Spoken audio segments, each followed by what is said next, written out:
wah ini nggak benar nih. Kalau saya ngedumel-dumel mengenai perusahaan, saya merasa nggak gentle kita. Kita komplain sama perusahaan, tapi kita sendiri masih juga bekerja di sana, masih juga terima uangnya. Jadi nggak fair. Sejak saat itu saya coba putuskan, oke, saya akan totalitas akhirnya di taekwondo.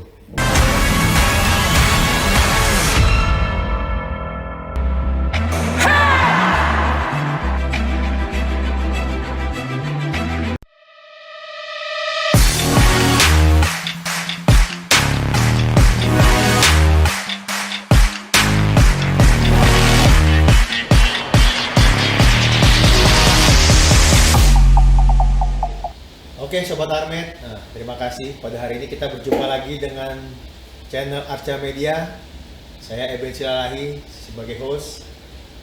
Kita mengundang pada hari ini narasumber kita yang sudah berkecimpung di dunia taekwondo dengan waktu yang cukup lama. Kita mengundang Master Revino sebagai narasumber kita pada hari ini. Terima kasih Bang Eben untuk undangannya, untuk bisa ngisi acara di podcastnya Arca Media. Mudah-mudahan wawancara kita hari ini bisa bermanfaat, inspirasi buat semua yang menonton. Ya, jadi buat teman-teman Arca Media yang mungkin sudah mengenal tentang bela diri taekwondo sebelumnya, jadi untuk malam ini kita akan kupas lagi lebih dalam dengan Master Revino untuk masalah taekwondo ini sendiri. Tapi sebelum kita mulai ke dalam taekwondonya Master Revino, mungkin Master Revino bisa menceritakan kepada kita semua, sobat-sobat Armet di sini, Arca Media, bahwa seperti apa sih dulu perkenalan Master Revino dengan taekwondo. Oke, terima kasih Bang Eben. Pada dasarnya sebetulnya kegiatan taekwondo ini saya mulai dari kondisi keadaan, di mana pada saat saya masih kecil-kecil dulu, saya tuh bagian orang yang tertindas, Bang. Jadi memang cerita masalah tindas menindas ini memang saya udah alamin dari sejak kecil. Nah, ada satu cerita dulu itu ketika saya masih SD, kurang lebih kelas 3, kelas 4 SD, saya dulu masih suka diantar ke sekolah sama ayah saya. Baru saja turun depan sekolah SD saya, dari sepeda motor ayah saya belum balik tuh motornya, masih ngeliat saya nunggu masuk ke kelas atau masuk ke sekolah, lingkungan sekolah. Tahu-tahu ada kakak kelas saya yang malak saya gitu. Tapi ayah saya juga diem, nggak bantuin saya, nggak bela saya, pokoknya dia nggak berkomentar apapun. Tapi saya kan sebagai anak pasti kita kan ngelihat ada perasaan gimana ya, kita dipalak depan orang tua kita lagi, ya kan. Jadi ya kejadian itu yang berbekas di saya hingga saat ini, yang akhirnya ketika saya pulang sekolah sore harinya, ayah saya udah pulang dari pekerjaannya, dia cerita, kamu kenapa tadi pagi, ayah lihat kamu kayaknya dipalak ya gitu kan. Nah, dia cuma bilang gini, kamu tuh harus ikut bela diri. Jadi dasarnya itu sebetulnya. Makanya mulai untuk ya bela diri. Betul. Nah, ditambah lagi kebetulan saat itu saya kan tinggal di Bekasi dan yang ada karate waktu itu. Jadi memang asal muasal saya tuh sebenarnya apapun bela dirinya, sebenarnya saya nggak pernah berpikir saya mau jadi taekwondoin, saya mau jadi seorang kungfu atau dan lain-lain. Cuman kebetulan dapatnya waktu itu karate. Oke, gitu. Berarti berjalan tuh karate itu. Iya, berjalan di SD Bang. Ya. SD itu sampai kurang lebih 2 tahun lah. Kebetulan kan ilmu bela diri ini kan unik ya Bang. Saat itu kan masalah duit itu kan memang, kalau saya bilang dibanding sekarang ya happy-an jadi pelatih-pelatih zaman sekarang lah. Kalau dulu itu buat cuci bajunya pelatih aja itu benar-benar ngarepin dari jumlah siswa. Jadi dari muridnya banyak, kurang lebih ada 60 orang saat itu saya di di tempat latihan, sampai akhirnya cuma 3-4 orang, sehingga akhirnya lama-lama bubar. Pelatihnya sendiri udah nggak nongol-nongol ketika muridnya udah dapat cuma tinggal sisa 3-4 orang gitu Bang. Oke. Terus itu karate terus tiba-tiba bisa geser ke taekwondo, itu gimana ceritanya tuh? Nah, waktu jeda itu kosong di SD kelas 4 sampai kelas 6, berarti kelas 6 akhir itu saya udah nggak ikut bela diri apa-apa bang. SMP juga nggak. Ya kita tumbuh berkembangnya sesuai zaman umurnya lah. Oke. Kita dulu kan lebih ke apa ya, punya temen nongkrong, ngumpul.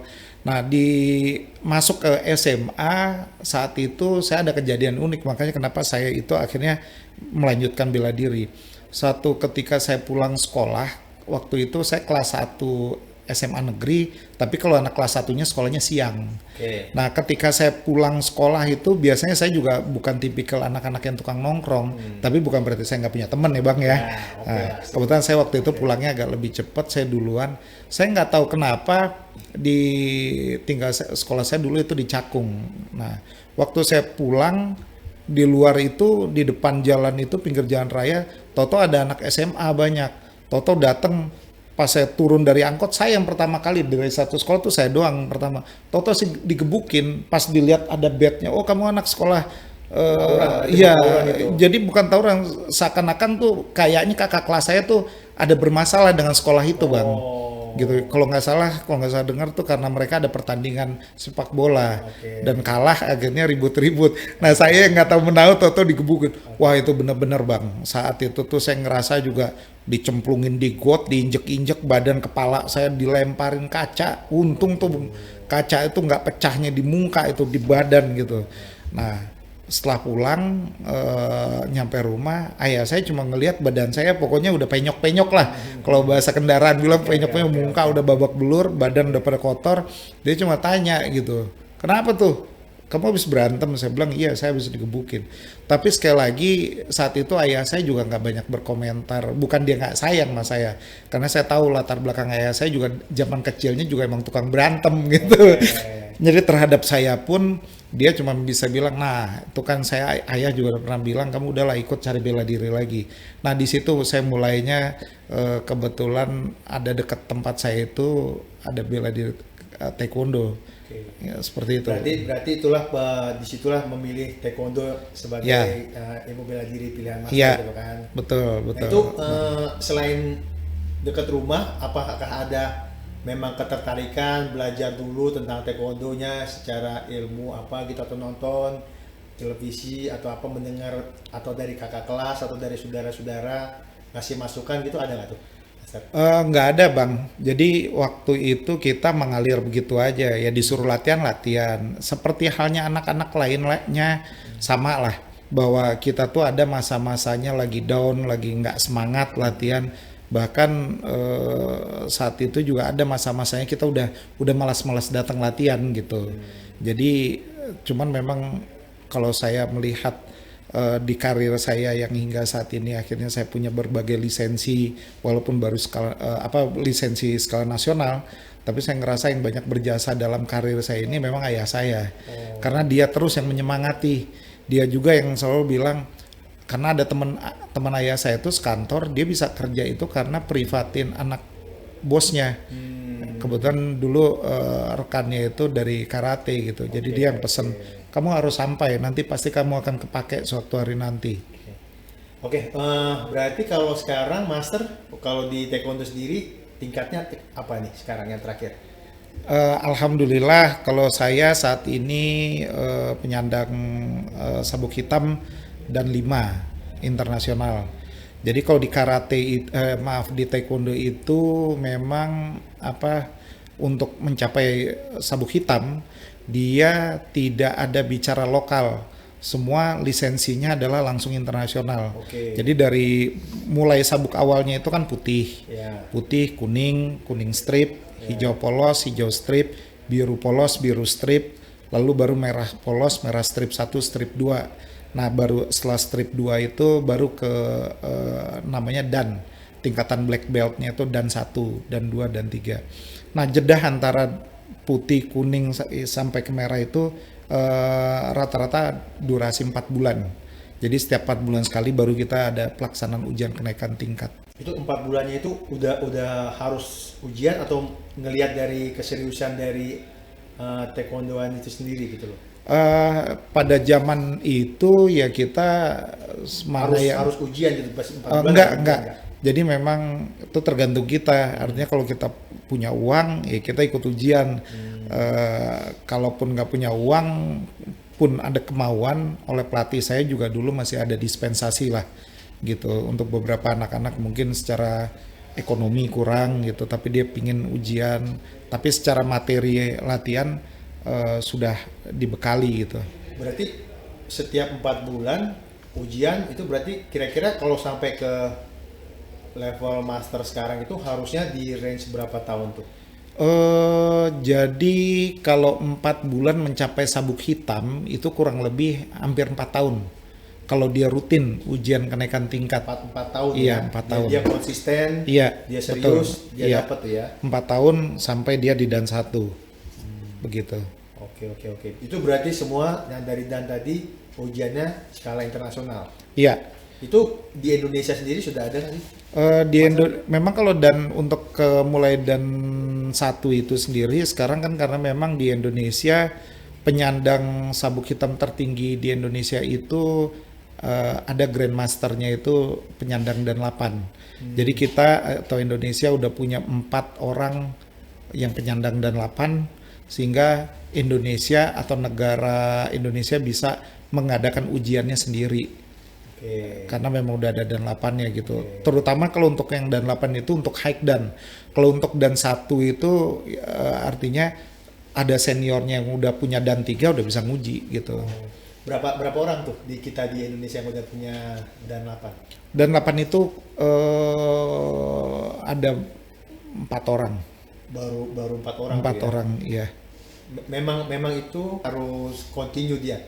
Untuk mencapai ke dan 8 itu seperti maksudnya konsistensinya apa dia harus melakukan sesuatu yang spesial gitu loh, itu seperti apa sih? Ya jadi gini, kalau dari tahapan-tahapannya sendiri sebetulnya bisa saya sampaikan sabuk putih sampai sabuk merah itu sebetulnya adalah pembentukan karakter kita waktu kita masih jadi atlet. Jadi atau masih anak-anak, pembentukan kita suka sama bela dirinya. Nah, kalau kita udah mencapai ke dan 1, sebenarnya itu kita udah masuk ke fase lebih serius mendalami olahraga bela diri ini. Terutama di klub saya, di klub taekwondo saya itu di Racata, itu ketika dia udah dan 1 mau ke dan 2, itu dia ada syarat dan ketentuannya. Jadi sekalipun kita punya uang, kita punya waktu untuk mempersiapkan diri melaksanakan ujian kenaikan tingkat, tapi kalau kita nggak punya nggak memiliki dojang, tempat unit latihan yang kita buka kita kelola sendiri, kita itu tidak diizinkan atau tidak direkomendasikan ke pengurus besar Taekwondo Indonesia sebagai peserta ujian kenaikan tingkat dan mulai ke dan 2 dan seterusnya. Harus punya tempat, fasilitas berarti. Kalau bahasa kita bilang tuh begini, kalau senior saya dulu bilang, ngapain punya sabuk dannya tinggi-tinggi kalau cuma buat dielus-elus doang gitu. Jadi memang kami itu di klub kami dannya tinggi, level tingkatan dan tinggi itu paling tidak bisa diimplementasikan untuk di kehidupan masyarakat. Minimal ilmunya bisa di-share gitu. Oke, Master. Tadi kan bicara masalah belajar dari taekwondo gitu kan, dari SMA waktu itu mulainya kan. Iya. Terus masalah juga dibully di sekolah. Iya. Jadi kalau kita bicara tentang pengalaman pertandingan yang Master ikutin mulai dari dasar sampai sekarang di dan 5. Iya. Itu bisa diceritakan nggak, Master? Apa kira-kira kalau kejuaraan kompetisi yang pertama kali diikutin masih ingat nggak, Master? Kalau kejuaraan pertama kali itu biasanya level paling rendah itu antar dojang. Antar dojang itu misalnya saya punya tempat latihan namanya Rakata Club. Kita itu kan Rakata itu sendiri kan punya banyak unit tempat latihan yang pengelolanya pelatihnya beda-beda. Nah, biasanya tuh kita bertanding itu di antar dojang. Kalau bahasa sekarang tuh dibilang kayak try out-nya lah gitu. Kalau udah masuk ke level formilnya namanya invitasi. Jadi invitasi itu suatu kejuaraan yang sifatnya diundang hanya beberapa klub. Nah, itu yang terendah saya di situ. Nah, kalau tertinggi saya memang sampai di kejuaraan nasional antar mahasiswa. Terakhir itu saya main di 2000 kalau nggak salah di 2021 di UI waktu itu. 2001 di UI. Waktu itu saya kebetulan masih belum selesai kuliahnya, jadi saya masih aktif di UKM-nya. Oke. Kalau pertandingan pertama kali, kompetisi yang benar-benar pertama kali dilakukan di luar dojonya gitu kan, di luar klubnya itu? Ya, invitasi tadi itu. Masih ingat di umur berapa tuh waktu itu, Mas? Itu di umur SMA. SMA kan saya mulai taekwondo itu setelah saya waktu itu kena tindas lah ya tadi ya di kelas 1, tapi itu masih baru semester awal. Itu kira-kira saya udah kelas 1, udah di semester kedua tuh saya udah mulai ikut taekwondo. Jadi saya mulai ikut bertanding itu kurang lebih di SMA kelas 2 SMA gitu. Oke. Terus itu waktu itu perasaan Master pertama kali ikut kompetisi gimana tuh? Ya, jadi sebetulnya sama seperti halnya mungkin adik-adik yang lainnya. Kita itu setiap kali mau bertanding atau atlet-atlet hebat sekalipun, itu kalau mau bertanding tetap aja ada rasa gemeter. Walaupun latihannya udah pagi sore, tetap aja namanya mau bertanding itu lumrah, manusiawi aja gitu. Dan itu juga yang saya alami. Setiap kali kita mau bertanding itu, mulai dari besok mau bertandingnya itu kan ada namanya training center, jadi TC yang dipersiapkan memang sebulan sebelumnya. Ya itu kita udah biasa latihan fisik kita digembleng di sana, fisik maupun teknis. Tapi pas sudah mau masuk pertandingan sampai nunggu giliran dipanggil ke atas matras, nginjek di atas matras itu sesuatu yang karena zaman dulu kita latihannya di atas konblok, Bang. Jadi iya di atas konblok atau di atas fluran lapangan voli biasanya ya. Nah nggak kayak zaman sekarang kan di hall. Bahkan ya kalau kayak saya sendiri sekarang buka dojang itu standar saya matras gitu yang saya siapkan.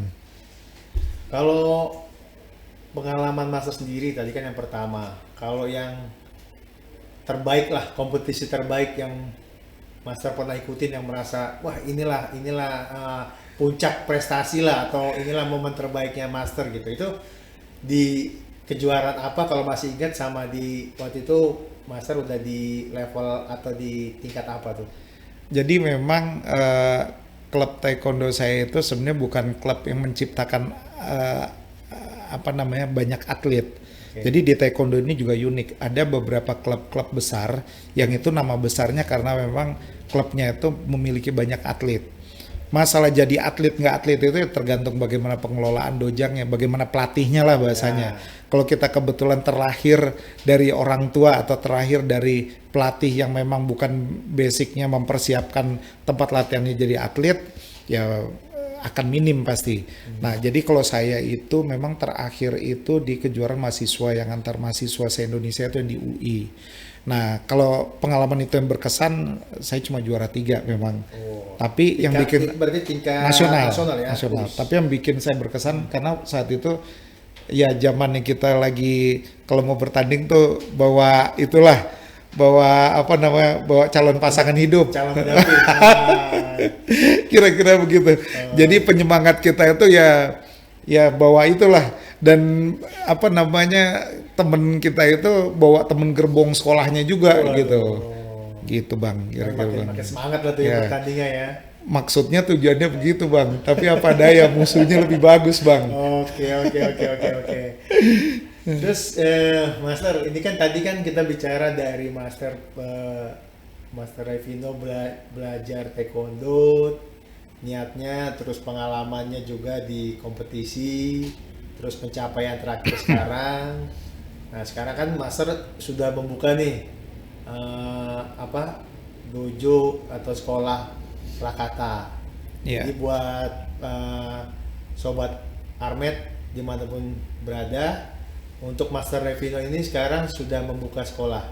Jadi kita mau tahu nih Master, apa sih keputusannya Master pengen buka sekolah nih? Apa sih visi misinya Master untuk membuka sekolah taekwondo ini? Ya, jadi mohon izin sebelumnya Bang. Ya. Ini ceritanya kalau saya boleh dikasih durasinya agak sedikit agak lebih sedikit panjang. Wah, bebas, Ya. bebas. Kita ini. Jadi sebetulnya taekwondo itu adalah satu olahraga yang memang saya miliki atau saya jalani secara bertahun-tahun sampai saya juga kuliah, sampai juga saya tamat dari kuliah. Itu akhirnya saya benar-benar baru merasakan ternyata saya punya kemampuan yang tanpa saya sadari itu selama ini saya abaikan. Oke. Karena waktu zaman kita dulu sekolah atau kuliah, bagaimana kita sesuai akademisi kita tamat itu pasti melanjutkan mencari pekerjaan sesuai dengan bidang disiplin ilmu yang kita tekuni gitu. Boleh sedikit agak motong. Kira-kira bukan kira-kira, maksudnya sekarang Master Revino sebenarnya lulusan apa sih? Jadi saya alhamdulillah Bang, walaupun terseok-seok, tapi juga nggak juga terbelakang Bang. Karena teman-teman saya banyak yang lebih terbelakang Bang. Ya. Saya itu tamatan sarjana teknik sipil dari Institut Sains Teknologi Nasional atau nama bahasa sekarangnya tuh ISTN. Kebetulan saya angkatan 95 Bang. Oke. Sama dong kita berarti dong. Iya Bang. Jadi tadi berarti backgroundnya keputusan Master Revino yang sisi background secara sekolahnya sarjana teknik sipil, terus juga berkecimpung di dunia taekwondo. Berarti keputusannya tadi bisa dilanjut, kenapa bisa akhirnya memutuskan membuka sekolah taekwondo gimana? Ya, jadi kalau dipotong singkat jalan ceritanya karena nasib Bang. Itu yang jelas Bang. Saya kebetulan tamat dari sekolah teknik sipil itu kurang lebih di 2021 akhir. Jadi udah mau tahun ke-7 2022 tuh masuk ke tahun ke-7. Tapi saya udah tamat kebetulan.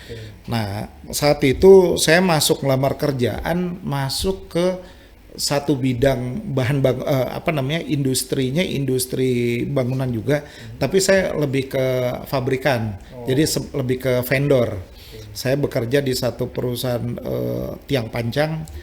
Nah, bekerja di perusahaan tiang pancang itu pun saya di posisinya jadi marketing Bang, jadi marketing. Jadi dari situ akhirnya karir saya pindah ke perusahaan yang tahun kedua saya pindah meniti karir ke pekerjaan sama dengan sales juga atau di marketing, tapi masih track yang sama, jadi bahan bangunan juga, sehingga database saya itu terpakai. Ya karir saya kebetulan sampai 19 tahun itu di dunia bahan bangunan gitu Bang.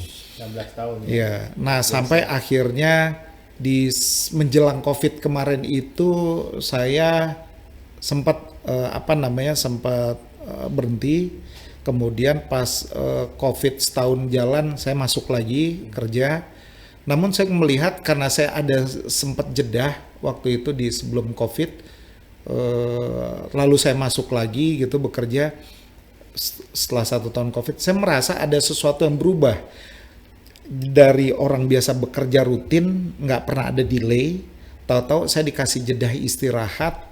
Lalu akhirnya setelah setahun saya mengelola industri taekwondo yang selama ini sebenarnya udah saya tekunin. Jadi dari dulu tuh sebenarnya dari tahun pertama saya atau bahkan dari SMA saya udah dari sejak kuliah saya udah jadi asisten pelatih, dan selama saya tamat kuliah pun saya udah punya dojang, udah punya mengelola tempat latihan.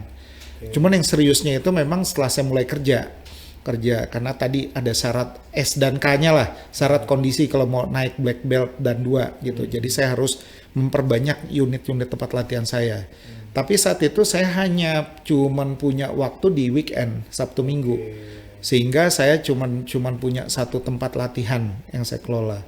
Nah, pas waktu COVID kemarin itu ternyata ya alhamdulillah saya memutuskan itu karena memang bahan bangunan ini terakhir kan saya di bahan bangunan semen mortar sama bata hebel, bata ringan. Makin lama menjelang COVID proyek sudah makin dikit atau customer sudah mulai mulai banyak yang berhutang. Track pembayarnya panjang sehingga saya putuskan karena kan kita juga dapat target Bang. Oke. Reprofesional, sehingga saya putuskan udahlah saya stop aja bekerja, saya mau kelola taekwondo. Ternyata keputusan saya memutuskan untuk kelola taekwondo karena saya lihat memang sempat setahun itu di awal COVID banyak anak-anak sekolah yang menjadi tidak sekolah secara offline, akhirnya di rumah, dan akhirnya banyak juga orang tua yang jenuh melihat anak-anaknya di rumah makan tidur main handphone gitu. Nah, momentum itu ternyata waktu saya kelola di tahun kedua COVID itu justru itu menarik gitu Bang, karena waktu itu kan udah mulai sesekali dibuka tuh boleh offline kegiatannya gitu. Nah, terus nanti kalau udah COVID-nya tinggi baru kita diliburin lagi. Kan kita sempat ya Bang ya. Nah, ternyata kalau di bisnis lain itu selain ngomongan urusan ekspedisi ya, ternyata di bela diri cukup menarik, dan itu bukan saya saja yang merasakan.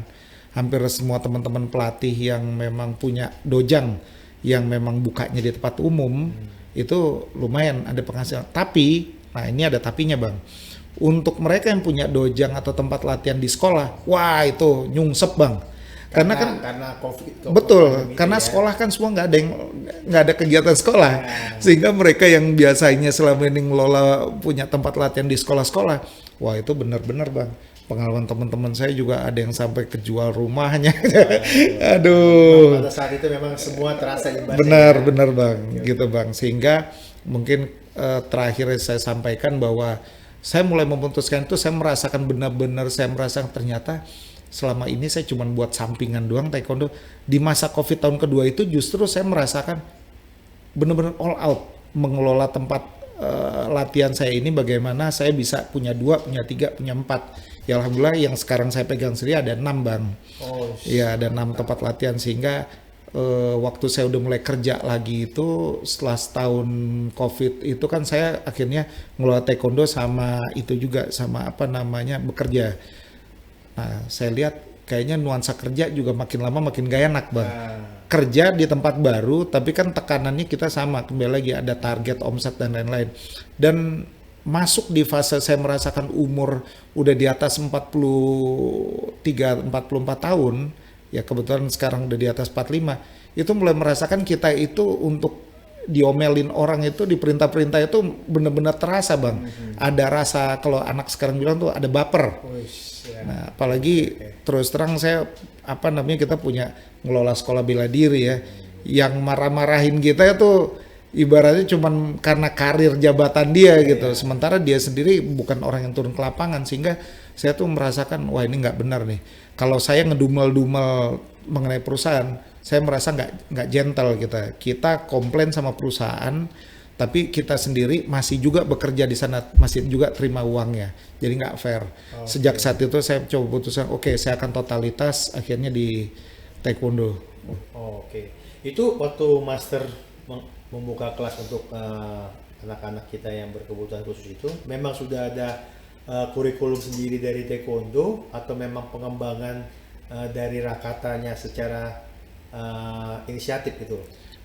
Lebih tepatnya yang kedua, jadi lebih pengembangan kita sendiri mengeksplor bahwa ternyata ada siswa-siswa kita yang berkebutuhan khusus yang memang harus kita siapkan kurikulumnya, memberi kesempatan ke mereka.